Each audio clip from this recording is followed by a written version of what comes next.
તો નવસારીના વાંસદામાં અંતરિયાળ વિસ્તારમાં શાળા બનાવવાની માંગ ઉઠી છે। લીમઝર ગામમાં તોડી પાડવામાં આવેલ શાળા ફરી બનાવવામાં આવે તેવી ગ્રામજનોની માંગ છે। ગામમાં આવેલ ભગરપાડા વર્ગશાળા જર્જરિત હોવાથી 5 વર્ષ પહેલા તોડી પડાઈ હતી અને ત્યાં શૌચાલય ઊભા કરી દેવાયા હતા, જેના કારણે 40થી વધુ વિદ્યાર્થીઓ 3 કિલોમીટર ચાલીને બાજુના ગામની શાળામાં અભ્યાસ કરવા મજબૂર બન્યા છે। લાંબા સમય બાદ પણ શાળા ન બનતા કોંગ્રેસ ધારાસભ્ય અનંત પટેલે ગ્રામજનો, વિદ્યાર્થીઓ અને શિક્ષકો સાથે ન્યાય યાત્રા યોજી લીમઝરથી દુબળ ફળિયા સુધી પદયાત્રા યોજીને ગામમાં નવી શાળા બનાવવાની માંગ કરી।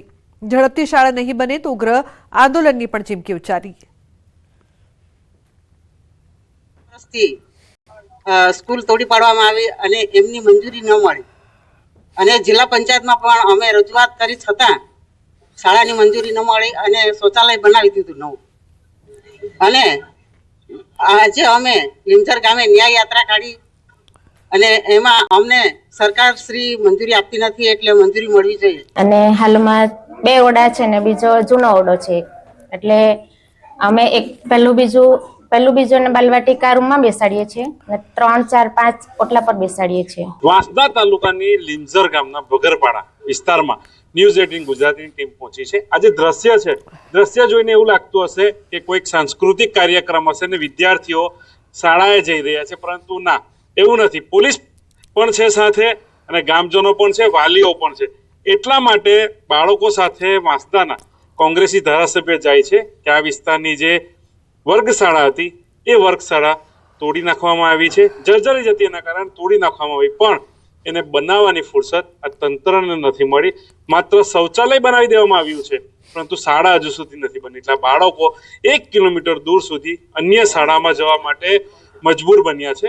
ધારાસભ્ય છે અનંત પટેલ, વાત કરીશું। અનંતભાઈ, જોઈને એવું લાગે છે કે સાંસ્કૃતિક કાર્યક્રમમાં બાળકો જતા છે, શું છે હકીકત? ખૂબ દુઃખદ અને ચિંતાજનક વાત છે। વાંસદા તાલુકાની ઘણી બધી શાળાઓ જર્જરિત છે અને જર્જરિત શાળાના નવા ઓરડા મંજૂર થાય તે પહેલા જ આચાર્યને અને ત્યાંના લોકોને ગભરાવીને, ડરાવીને વર્ગશાળા તોડી નાખવામાં આવે છે અને બાળકો બીજા ગામ લીમઝરનું ભગરપાડા છે એની બાજુમાં આવેલું દુબળફળિયા ગામમાં ભણવા માટે 3 કિલોમીટર જાય છે। શરૂઆતમાં લાલચ આપીને એમને ઇકો ગાડી ટ્રાન્સપોર્ટેશન માટે આપી હતી, પરંતુ હવે ઇકો ગાડી પણ બંધ કરી દેવામાં આવી છે। ત્યારે મારે સરકારને અને તંત્રને એક સવાલ છે કે આદિવાસી વિદ્યાર્થીઓની શિક્ષણની ભૂખ પૂરી કરવા માટે તમે કેમ પાછા પડો છો?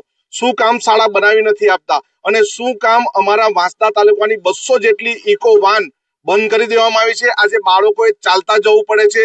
પહેલાથી 8મા ધોરણના, પહેલાથી 5મા ધોરણના બાળકો ત્યાં સુધી 3 કિલોમીટર ચાલતા જાય છે, મુખ્ય રસ્તા પરથી જાય છે। ત્યારે કોઈ દિવસ કઈ અકસ્માત જેવી ઘટના પણ બની શકે છે અને આના માટે જ આજે અમે બાળકો સાથે થયેલા અન્યાયના વિરોધમાં ન્યાય મેળવવા માટે અમે બાળકોની સાથે પદયાત્રા કરીને બીજી વર્ગશાળામાં જઈ રહ્યા છે।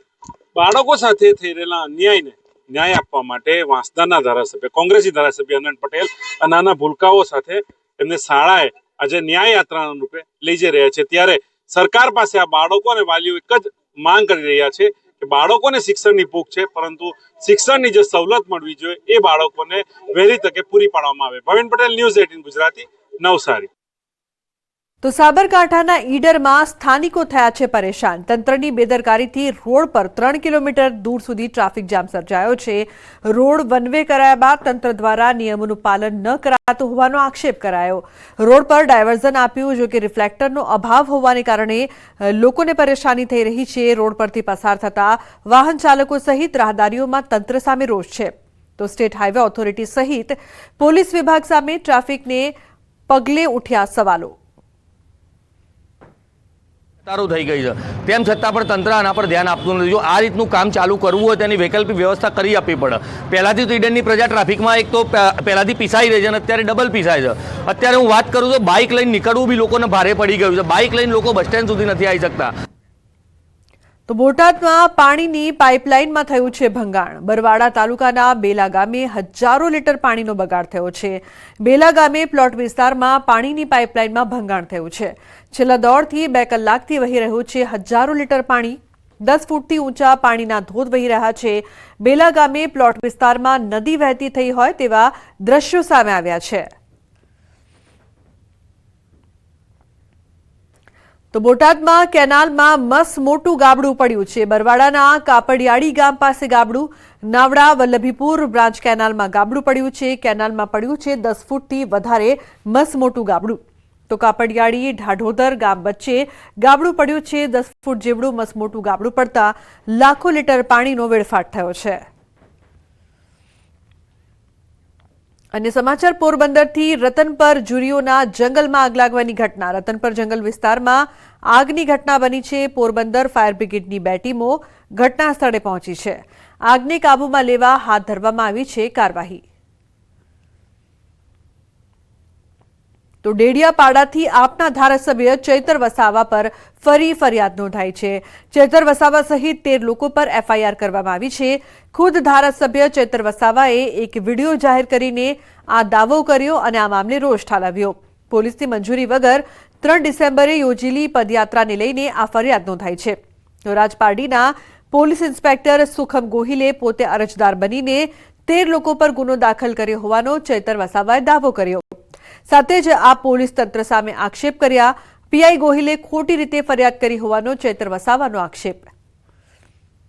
પીઆઈ ગોહિલ દ્વારા જે અમારા પર ખોટી FIR કરવામાં આવી છે, ત્યારે એ પીઆઈ ગોહિલ અને એમના એસપીને હું કહેવા માંગુ છું, તમારા પોલીસ અધિકારીઓ હપ્તા ઉઘરાવતા હોય એવા 35 વિડીયો મારી પાસે છે.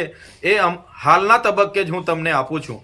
તમે એ લોકો પર કાર્યવાહી કરો અને તમે જે અમારા પર ખોટી FIR કરીને અમારો અવાજ દબાવવાની વાત કરી છે, આ અવાજ સંવિધાનનો અવાજ છે, આદિવાસીનો અવાજ છે, આ અવાજ ભરૂચની જનતાનો અવાજ છે. એ તમારા જેવા અધિકારીઓથી દબાવવાનો નથી. તમારી જેલો મોટી કરી દેજો.